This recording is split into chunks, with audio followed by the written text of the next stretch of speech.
Om Swastiastu. Halo semuanya, perkenalkan nama saya Putu Febrina Maharani dari kelas 12 MIPA 3 nomor absen 28. Kali ini saya akan menganalisis salah satu contoh pemanfaatan aplikasi konsep gaya Lorentz dalam teknologi yaitu pada kereta maglev. Adapun tujuannya yaitu untuk menganalisis penerapan konsep magnet dan listrik pada kereta maglev atau magnetically levitated trains. Kemajuan teknologi yang sangat pesat terjadi di semua bidang kehidupan, termasuk sektor transportasi.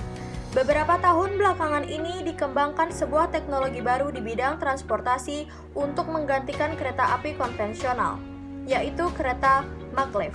Dengan menumpangi kereta ini, konon manusia bisa melaju setara dengan mobil Formula 1, yaitu berkecepatan di atas 600 km per jam.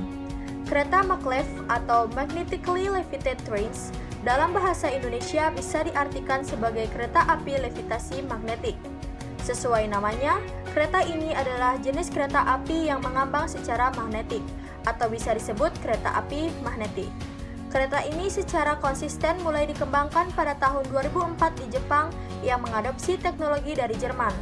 Di tahun yang sama, Cina justru mendahului Jepang dengan merilis kereta ini. Sekarang, hanya beberapa negara maju yang menggunakan kereta ini antara lain negara Jepang, Cina, Jerman, Prancis, dan Amerika Serikat. Pada kereta konvensional, gaya gesek antara rel dan roda membatasi kereta untuk bergerak. Selain itu, pergerakan yang terlalu cepat akan mengakibatkan roda tergelincir. Konsep dari magnet ini ialah mengangkat kereta di atas lintasan untuk mengatasi keterbatasan yang ada pada kereta konvensional yang menggunakan gaya tolak-menolak magnet. Untuk mendapatkan gaya magnet yang kuat, kereta maglev menggunakan material superkonduktor.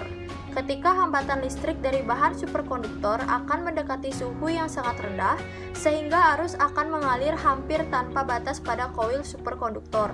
Kereta maglev akan bergerak dengan menggunakan prinsip induksi elektromagnetik. Arus listrik dialirkan ke kumparan yang berada pada dinding lintasan secara terus-menerus untuk mengubah polaritas magnet pada kumparan tersebut. Nah, perubahan polaritas ini digunakan untuk menarik kereta ke depan dan mendorong dari belakang menggunakan prinsip gaya tarik-menarik dan tolak-menolak dari medan magnet. Medan magnet pada dinding lintasan juga berfungsi sebagai pengaman agar kereta maglev tetap berada pada lintasannya selama bergerak. Magnet memiliki dua kutub, yaitu kutub utara dan kutub selatan, di mana kutub-kutub yang tidak sejenis akan tarik-menarik dan kutub yang sejenis akan tolak-menolak. Prinsip inilah yang digunakan pada kereta maglev, yaitu memanfaatkan gaya angkat pada relnya dan gaya gerak yang ditimbulkan dari adanya gaya dorong dan gaya tarik pada magnet. Kereta maglev dengan kecepatan hingga 600 km per jam ini memiliki prinsip kerja yang sederhana. Mari kita perhatikan ilustrasi kereta maglev berikut. Di sepanjang jalur kereta terdapat susunan magnet yang kutubnya bergantian arah. Ada pula dua kumparan pada kereta yang bergerak. Jika kumparan dialirkan arus listrik, sehingga menimbulkan medan magnet, kumparan akan tertarik ke depan. Seterusnya sehingga kereta maglev dapat bergerak ke depan. Nah, bagaimana kereta maglev dapat berhenti? Pada prinsipnya, kereta maglev terdorong oleh adanya medan magnet. Untuk membuatnya berhenti, maka pada tempat di mana kereta maglev ingin dihentikan, dibuatlah medan magnet yang bekerja berlawanan arah dengan arah datangnya kereta. Adapun kelebihan dan kekurangan kereta maglev. Yang pertama, kelebihan utama adalah kemampuannya yang bisa melayang di atas rel, sehingga tidak menimbulkan gesekan. Yang kedua, konsekuensinya. Secara teoritis, tidak akan ada penggantian rel atau roda kereta karena tidak akan ada yang haus, atau biaya perawatan dapat dihemat. Yang ketiga, keuntungan lainnya adalah tidak ada gaya resistansi akibat gesekan. Gaya resistansi udara tentunya masih ada. Untuk itu dikembangkan lagi kereta maglev yang lebih aerodinamis. Yang keempat, karena bentuk dan kecepatan kereta yang fantastis, kebisingan atau suara yang ditimbulkan maglev hampir sama dengan sebuah pesawat jet, dan diperhitungkan lebih mengganggu daripada kereta konvensional. Sebuah studi membuktikan suara yang ditimbulkan oleh kereta maglev dengan kereta konvensional bisa lebih bising sekitar 5 dB, yaitu 78%-nya. Dan kekurangannya yaitu mahalnya investasi, terutama pengadaan relnya. Magnetic Levitation Train ini merupakan kereta api super cepat tanpa roda yang dapat melayang atau mengambang kira-kira 10 cm di atas relnya dengan memanfaatkan gaya magnet untuk melayang. Sistem kerja maglev train memanfaatkan sifat gaya magnet yaitu gaya tarik magnet dan gaya tolak magnet.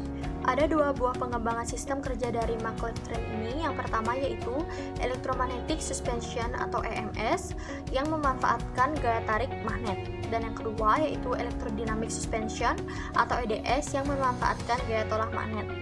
Maglev train ini memiliki beberapa kelebihan dibanding dengan kereta api konvensional, yaitu dalam pergerakannya maglev train ini tidak bersentuhan dengan relnya atau melayang, sehingga tidak ada gaya gesek yang terjadi antara kereta dengan rel yang mengakibatkan kereta dapat melaju dengan sangat cepat, yaitu mencapai 600 km per jam. Tidak menggunakan bahan bakar fosil, penghematan biaya perawatan karena tidak ada penggantian rel. Namun, ada beberapa kelemahan dari maglev train ini, yaitu kebisingan yang dihasilkannya saat bergerak hampir sama dengan kebisingan yang ditimbulkan oleh sebuah pesawat jet dan mahalnya investasi terutama dalam hal pengadaan relnya. Baik, sekian video yang dapat saya sampaikan. Semoga bisa bermanfaat bagi kita semua. Saya akhiri dengan Parama Santi. Om Santi Santi Santi Om.